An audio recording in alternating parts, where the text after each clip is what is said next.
Click করুন অ্যাপের bell আইকনে আর সাবস্ক্রাইব করুন এবিপি আনন্দ। সব সময় থাকুন খবরে। বিহারে মুখ্যমন্ত্রী পদে ফের শপথ নিলেন নীতিশ কুমার। দুজন উপমুখ্যমন্ত্রী হচ্ছেন বিজেপির তরফে। হিন্দুস্তানি আওয়াম মোর্চা এবং বিকাশশীল ইনসান পার্টিকেও দেওয়া হলো মন্ত্রিত্ব। শপথ গ্রহণ অনুষ্ঠান বয়কট আরজেডির।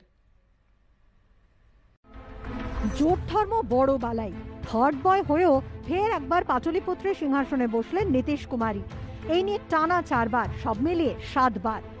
বিগ ব্রাদার বিজেপি পেল দুজন উপমুখ্যমন্ত্রী, तारकिशोर प्रसाद एवं रेणु देवी।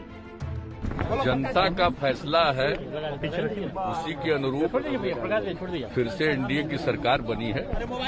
हम लोग मिलकर काम करेंगे, जनता की सेवा करते रहे। এদিন বিজেপি ও জেডিইউর 5 জন করে বিধায়ক শপথ নেন।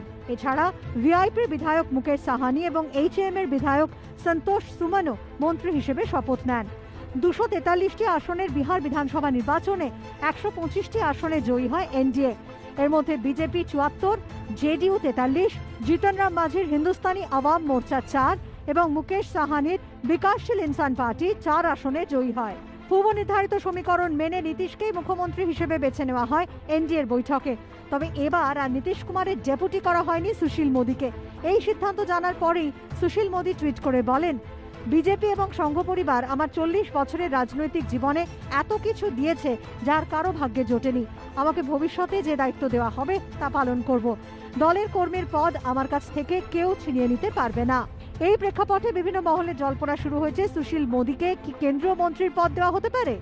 प्रधानमंत्री जी मानते हैं कि महिलाओं को ज्यादा चांस मिलना चाहिए। वो महिलाओं के प्रति बहुत ज्यादा सेंसिटिव है और उसी के चलते पहली बार एक महिला मुख्यमंत्री बिहार को मिली है। मुझे लगता है कि एक नई शुरुआत है। सुशील मोदी जी नाराज लग रहे हैं? नहीं, बिल्कुल नाराज नहीं है और सुशील जी हमारे एक एसेट है। पार्टी उनका भी विचार करेगी, कोई नई जिम्मेदारी उनको मिलेगी।